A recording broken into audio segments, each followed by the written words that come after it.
Grupo IPS, tu seguridad desde una nueva perspectiva, presenta El futuro de todo. El futuro de todo. Con Efraín Flores.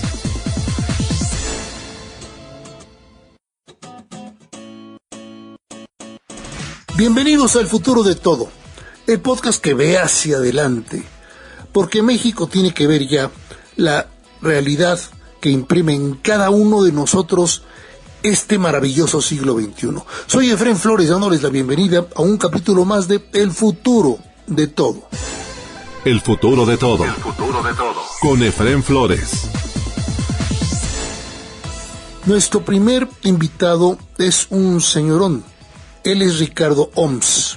Tal vez a usted no le suene muy conocido, pero es un hombre muy conocido en el ámbito político y en el ámbito de la comunicación. Él es actualmente presidente de la Academia Mexicana de la Comunicación.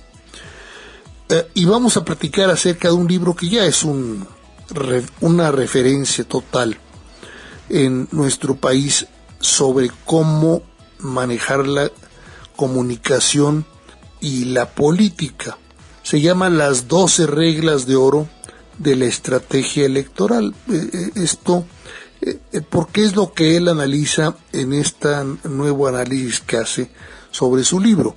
Pero realmente son más reglas las que él enumera en su documento, en su libro, acerca de cuáles son las reglas de oro de la comunicación electoral, política.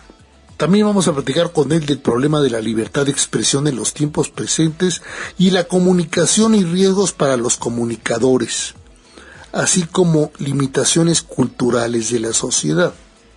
Damos la más cordial de las bienvenidas aquí a El futuro de todo a Ricardo Oms. Bueno, lo que sucede es que cuando hablamos de las estrategias electorales, pues evidentemente hay ciertas experiencias que nos hablan sobre la parte de la conducta, ¿no? De la conducta de los electores, y entonces es donde se vuelve fundamental poder explicar a los que organizan las campañas pues cuál es el tema que deben abordar para poder hacer una campaña creíble, sobre todo en una época como esta, en la cual lo que se ha perdido es eso, ¿no? La credibilidad del ciudadano.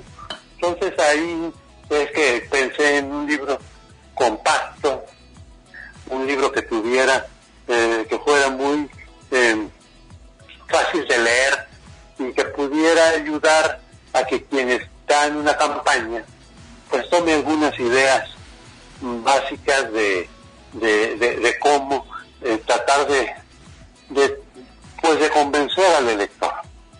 Entonces son 28 reglas que saqué, que a lo largo de todos los años en que me dediqué a la consultoría política, pues pensé que eran las fundamentales.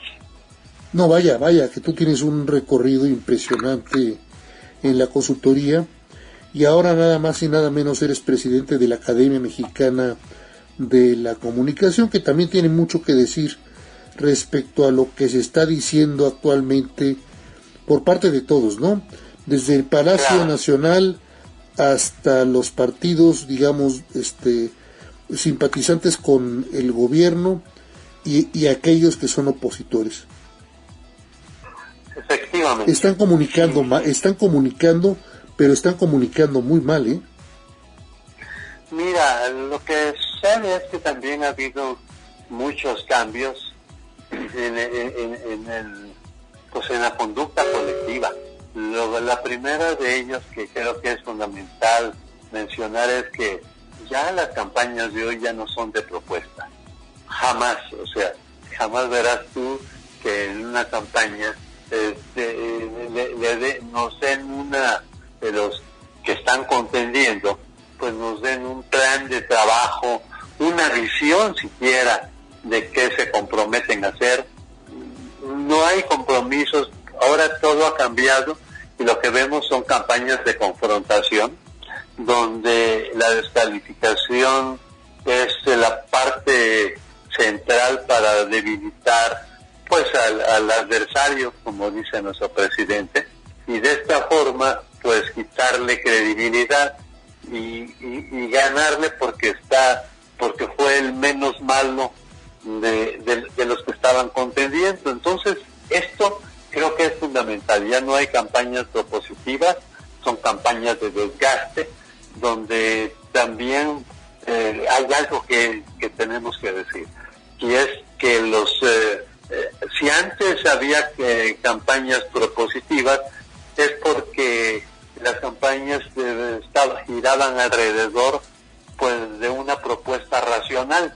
Hoy se han vuelto campañas totalmente emocionales, muy subjetivas, donde lo que prevalece es el carisma, ¿no? El carisma del candidato, y el que tenga más carisma pues logra seducir al electorado y obtener su voto. Y también otra circunstancia de que está dándose en los últimos años es que antiguamente quienes ganaban las campañas eran los partidos, independientemente del candidato. El candidato no era más que el representante de un partido, y cada partido traía con su propia ideología pues un planteamiento, una propuesta a la sociedad. Y en los últimos años hemos visto cómo esto ha mudado. Los partidos se han convertido simplemente en una maquinaria electoral, por llamarle así, y los que van ganando a las elecciones, el eje de la elección, están siendo los candidatos. Y esto pues centra definitivamente en las campañas en la persona, y a final de cuentas vemos, salvo excepciones muy radicales, pues que la mayoría de los partidos siempre traen planteamientos más o menos similares, ¿no? Ahora, a partir del surgimiento de la 4T, pues hemos visto ya el regreso de viejos modelos que ya los dábamos por superados en nuestro país, que es el regreso de la lucha de clases, ¿no? El regreso de las ideologías. Y ahorita que estamos hablando en el país tanto de los libros de texto, pues nos remiten a eso, ¿no? A un regreso, a una visión antigua de país, porque eso no es nada constructivo, más bien lo único que hace pues es dividirnos, ¿no? Entonces, sí, porque antiguamente, o sea, en el siglo pasado la lucha de ideologías, por supuesto, estuvo presente en todo, pero no te estaban buscando cómo inducir mentalmente para que trabajaras en favor de una lucha específica de clases, como ahora, por ejemplo, tú lo acabas de mencionar con los libros de texto, donde a los niños ya no se les enseña adecuadamente, sino se les busca más que nada ideologizar. Sí, que lo cual es muy claro, es la búsqueda de la manipulación del ciudadano. O sea, en la democracia, durante todos estos últimos años, yo creo que ha sido un proceso de evolución de la sociedad en México y en el resto del mundo, era darle derechos al ciudadano, a final de cuentas, que el ciudadano tuviera mejor calidad de vida, porque lo que se le daban eran oportunidades de desarrollo.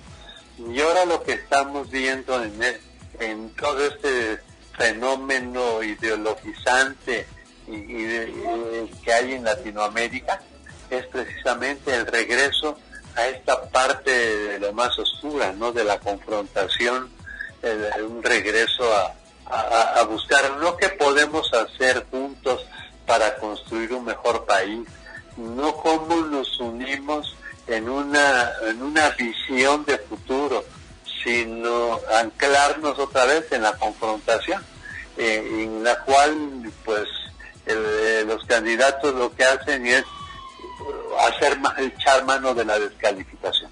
O sea, voy a ganar el favor del ciudadano, no porque yo le dé la mejor propuesta, sino porque voy a mostrarle que tú eres peor que cualquiera, ¿no? Y eso es lo que estamos viendo. Es lo que estamos viendo, o sea, una Claudia Sheinbaum o un Adán Augusto, en fin, o del otro lado también, por supuesto, las anticorcholatas que les llamo yo, descalificando a las corcholatas, que de por sí el término de corcholatas que aplicó el presidente a sus candidatos, realmente a sus precandidatos, para mí es despectivo, Es denigrante. Es denigrante, totalmente. Porque le quita la calidad de persona. O sea, una corcholata es un producto desechable, es un producto que no tiene valor. Y equiparar a un candidato que es una persona con una corcholata, la verdad, a mí me daría vergüenza ser una corcholata, ¿no? O sea, ¿Cómo le das la cara a tu familia, verdad? Sí, o sea, yo considerarme un objeto, y un objeto de tan escaso valor, pues, pero bueno, pues cada quien, ¿verdad? El poder es tan seductor que a veces los políticos están dispuestos a sacrificar su propia autoestima, su propia dignidad, con tal de obtener poder. Y fíjate lo que está diciendo el señor presidente con lo de aplicado el término de las corcholatas. Las corcholatas las manejo yo. Las corcholatas, claro, yo decido cómo las elimino, cuándo las elimino y a quién. Es terrible el término. Claro. Es terrible el término. Sí. Fíjate que, a final de cuentas, como lo hemos dicho desde que empezamos ahorita esta charla, es un regreso al pasado, porque tú recordarás en la época de ese priismo dinosaurico que ya suponíamos que habíamos superado en el año 2000 con la alternancia. En esas épocas los posibles candidatos todos les decíamos el tapado, pero no era denigrante porque se refería a alguien que todavía no le veíamos el rostro. Y es más, recuerdo en esas épocas del priismo en que era casi un deporte nacional tratar de identificar quién era el que estaba tapado, el que todavía no podíamos ver y que era el candidato del presidente que iba. Pero es el regreso de lo mismo. ¿Tú sabes quién inventó el término de tapado? No tengo idea. Fíjate que fue el grandioso Abel Quesada, que en paz descanse, nuestro querido Abel Quesada, claro, que era un gran acuarelista, además de ser caricaturista, pero qué calidad de caricaturista. Qué humor tenía para describir la realidad cotidiana de la política. Así es. Y además hasta los políticos y el propio presidente de ese momento, pues yo creo que se carcajeaban de lo que dibujaba Abel. Y Abel Quesada inventó este personaje que nunca veíamos, que traía una capucha encima de la cabeza. Exactamente, por eso era el tapado. Y ese era el tapado, nada más se le veían los ojos. Es como si trajera un antifaz, ¿no? Era un antifaz, pero y sabíamos que era ser humano porque tenía ojos pues parecidos, claro, a los nuestros, ¿no? Fuera de eso no veíamos nada. Pero era un ser humano, era una persona. Era una persona, eso es lo más importante, no era un objeto. Claro. Y ahorita qué denigrante que te llamen corcholata, y es una corcholata, ¿qué hacemos con ella? Destapamos una botella y la tiramos a la tiramos inmediatamente a la basura. Y eso para calificar a una persona me parece vergonzoso. Por supuesto, la siguiente semana vamos a continuar con Ricardo Oms, para platicar acerca de la comunicación de usted con los demás en nuestro país, los riesgos de nosotros los comunicadores, seamos periodistas, comunicadores, comentaristas, todos, intelectuales, algunos que opinan y que son opinadores dentro de los medios de comunicación, todos estamos corriendo riesgo con un gobierno que califica, desaprueba, escupe verdaderamente a la mayor parte de los comunicadores que de alguna manera podemos estar o no podemos estar de acuerdo con la presente administración. Así es que muchas gracias a Ricardo Oms y por supuesto continuaremos con él la próxima semana. Si a usted le interesa conocer más acerca de la Academia Mexicana de la Comunicación, ¿qué es esto de la Academia Mexicana de la Comunicación? Visite el sitio de internet que aparece ahí en la portada de este podcast específico de El Futuro de Todo. Y también lo puede localizar a él, por supuesto, a través de LinkedIn. Yo le recomiendo más que nada LinkedIn, así como también de Facebook. En LinkedIn está fantástico su página, la página de Ricardo Oms, acerca de lo que es él, y también hay una página específica de la Academia Mexicana de la Comunicación. 20 segundos y regresamos con ustedes aquí a El Futuro de Todo. ¿Te preocupa tu seguridad o la de tu empresa? ¿Necesitas oficiales de seguridad, protección ejecutiva, monitoreo personal o vehicular? No te preocupes. Con Grupo IPS, empresa mexicana en seguridad privada, tu seguridad desde una nueva perspectiva tiene lo que necesitas. Además, son especialistas en alarmas y seguridad electrónica. GrupoIPSMexico.com. El futuro de todo. El futuro de todo. Con Efrén Flores. Continuamos en El Futuro de Todo. Soy Efrén Flores, dándoles el más cordial de los saludos. El maestro Ricardo de la Peña, presidente de Investigaciones Sociales Aplicadas, ISA, nos platica acerca precisamente de lo que ocurrió el jueves de la semana pasada, hace un par de días, en la pasarela de los precandidatos de la oposición. Destaco que para un servidor lo más importante es que ya estamos viendo los primeros caminitos de unas elecciones primarias que no teníamos en México, donde más que los partidos políticos sobresale la personalidad de los individuos, de los candidatos a presidentes y a otros puestos, así como también la decisión de la sociedad para poder elegir a quienes van a ser sus precandidatos en este movimiento rumbo a un, digamos, posicionamiento ya primario, de elecciones primarias, que va a ser muy importante en el sistema político de nuestro país rumbo a la democracia, bastante más evolucionada de lo que teníamos hace 5 años. En buena parte se lo debemos al señor presidente de la República, el que nos haya impulsado un poco más de libertad democrática. Lo destacable es, había un consenso en criticar al gobierno actual. Había un consenso en llamados a la esperanza, a la reconciliación, a la superación del ánimo de confrontación, y cada quien de los aspirantes atendió a puntos y tuvo momentos lúcidos, de mayor lucidez, que de alguna manera fueron apuntalando. Tal vez alguno anotó aspectos de cambio climático y protección del medio ambiente, como fue Fauci.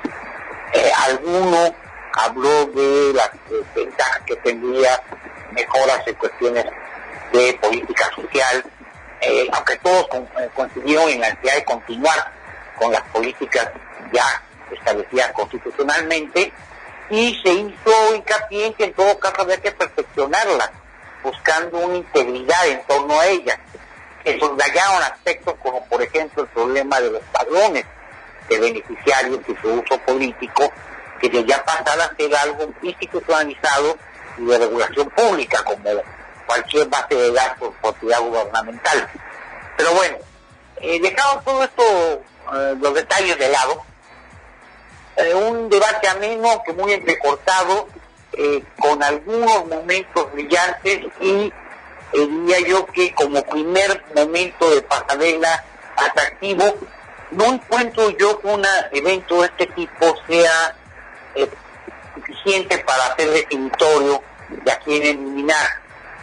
Sé que los calendarios establecidos por el propio Frente así lo marcan, y que habría que reducir de 4 a 3 aspirantes, pero realmente se ve muy precipitado y muy fácilmente responda más a filias y a fobias previamente establecidas que a lo que pudo este primer diálogo, que no llevó a confrontación directa entre los concurrentes, puede permitir.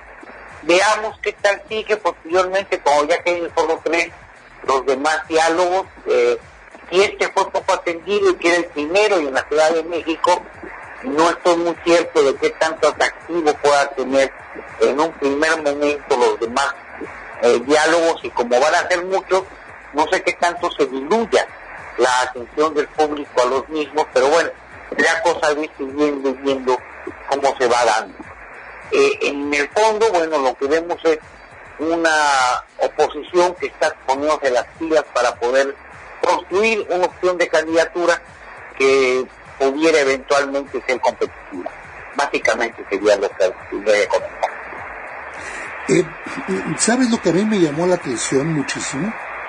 Es la primera vez en 5 años que escuchamos alternativas distintas a las que aparecen en las mañaneras con el presidente de la República. Ese es un punto. El segundo punto, por supuesto, había nervios. Algunos de los, digamos, aspirantes, por no llamarles precandidatos o representantes o lo que sea, de la oposición, evidentemente se veían nerviosos, es claro. Tercero, hubo un par de espacios donde se conminó, se le suplicó prácticamente al PRD que regresara, que no se vaya a separar del grupo, porque precisamente 2 de los aspirantes del grupo pues no estaban incluidos dentro de la pasarela que vimos el día de hoy. No sé si tú lo notaste eso. Sí, pero a ver, el PRD no ha salido del frente. El PRD lo que hizo fue, declaró, entre comillas, que ponía pausa a su relación y su participación en el comité organizador de este procedimiento. Esto es parte de la dignidad que caracteriza a cuadros políticos formados en este bloque, en este partido. Están poniéndose en posición para poder negociar desde una mejor posición, una posición de fuerza, su participación en este gobierno de coalición que se pretende, y eventualmente en las posiciones para gubernaturas y legislativo, que sería dentro de la propia coalición del Frente Amplio por México, o como se denomina en su momento. Esto es un juego de posiciones donde a lo mejor vemos a un Miguel Ángel Mancera, un Silvano Aureoles, no reivindicando realmente su derecho a participar en algo que ya se les fue, no, sino su posibilidad de inclusión en el gobierno de coalición o posiciones futuras. Te entiendo. Es otra cosa completamente distinta a una separación o ruptura. Perfecto, qué bueno que lo aclaras. Por otra parte, vi a una Beatriz Paredes extraordinariamente brillante, con una agilidad política que francamente supera a lo que estaban, digamos, diciendo el resto del grupo. También vi a un Enrique de la Madrid con algunas propuestas brillantes.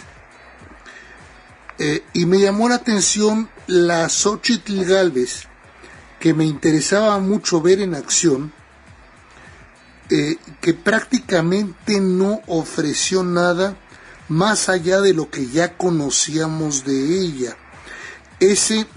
Perdón la palabra, Ricardo, pero ese yoísmo que la caracteriza, donde yo fui víctima del presidente, yo fui indígena, yo fui pobre, yo fui... Sí, pero momento, lo que nos interesa es saber, ¿tienes una propuesta, tienes una alternativa para podernos sacar de la situación en la que nos encontramos actual de crisis, en seguridad, en educación, en salud, en medicinas, 130 millones de mexicanos? A ver, yo sí creo que a nivel propositivo fue mucho más allá de aquí para ellos. Digo, 5 décadas de experiencia política lo dejan, y la verdad es que lo mostró, aunque cae en una contradicción con lo que de que la mayoría junta, que yo ya mencionaba.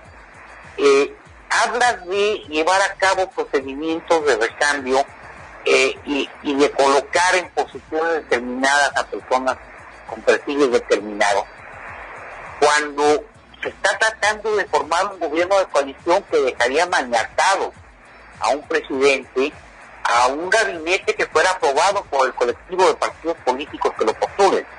Entonces, no, y además por la ciudadanía. Perdón, no. Son los partidos los que van a final de cuentas a aprobar el gobierno de coalición, el que van a constituir el gobierno de coalición. Ah, ya te entiendo, sí. Incluso formalmente son los partidos los que van a integrar el gobierno de coalición. Y eso lo recordó Enrique de la Madrid, acertadamente. Y Beatriz Paredes habla de un margen de maniobra que a lo mejor no tendría un presidente, que sería un presidente maniatado. Habría que ver además qué tanto es simpático para la ciudadanía un presidente o presidenta maniatado, sujeto a los designios de partidos políticos, cuando lo invitaron a un proceso que participaría la ciudadanía. Pero parece que la idea del gobierno de coalición y bien contrapelo. Pero bueno, regresando. Sí, lamentablemente Xochitl Gálvez cae en una posición muy centralizada, muy... no quisiera calificarla de narcisista, pero bueno, tal vez sería la forma de mencionarla. No tanto narcisista, sino simplemente por eso me gusta el término ese, que a lo mejor es vulgar, pero es el yoísmo. O sea, bueno, nada más yo hice, yo desarrollé, yo me crecí, yo me impulsé.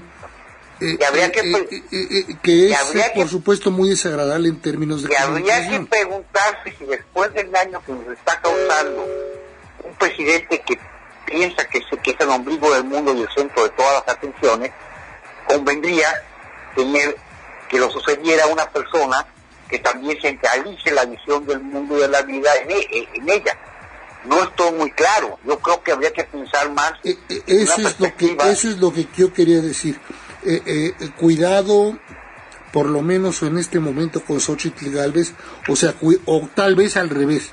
Cuidado, Xochitl Gálvez, con seguir hablando tanto de sí misma, cuando lo que el país requiere desesperadamente es que resolvamos entre todos y que nos ayuden a resolver los nuevos líderes del 2024 las problemáticas tan extraordinariamente destructivas que tenemos en estos momentos como mexicanos.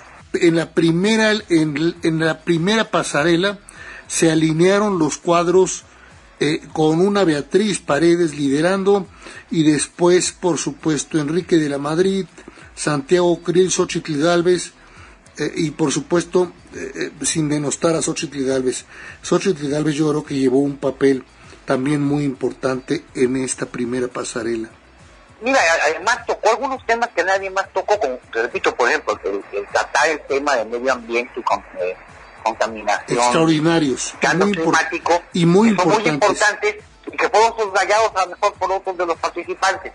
Obviamente, en hora y media no puedes tocar toda la agenda de problemáticas, mucho menos en un país tan complejo, rico y plural como es México. Muchas gracias a Ricardo de la Peña por haber platicado con nosotros aquí en El Futuro de Todos sobre ese tema tan interesante como fue la pasarela.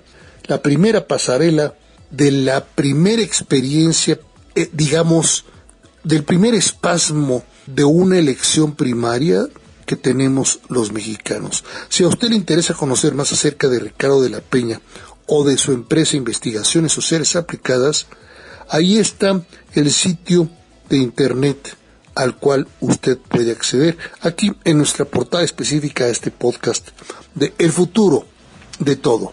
Eso es todo por hoy en El Futuro de Todo en México y de cara al mundo. Un servidor, Efrén Flores, se despide de ustedes esperando contar con su presencia en el próximo de nuestros podcasts de El Futuro de Todo. Hasta entonces. Grupo IPS, tu seguridad desde una nueva perspectiva, presentó El Futuro de Todo. Con Efrén Flores.